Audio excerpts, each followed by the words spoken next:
கருணாநிதி அண்ணாவை மறந்தார்.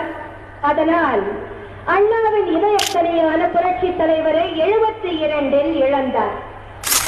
கருணாநிதி புரட்சி தலைவரை திட்டினார்.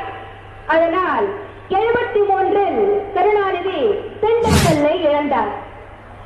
76 ஆட்சியையே இழந்தார். 77 கருணாநிதி புரட்சி தலைவரோடு மோதினார். 77 நடந்த பொது தேர்தலில் தமிழக மக்கள் கருணாநிதிக்கு எதிர்கட்சி தலைவர் என்ற மரியாதையாவது அளித்தார்கள்.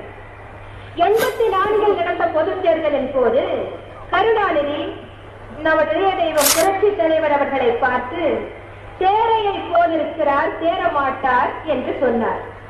எனவே தமிழக மக்கள் கருணாநிதியை எதிர்கட்சி வரிசையில் அமரக்கூட லாயக்கற்றவர் என்று கருதி 22 எம்எல்ஏக்களோடு நிறுத்திவிட்டனர்.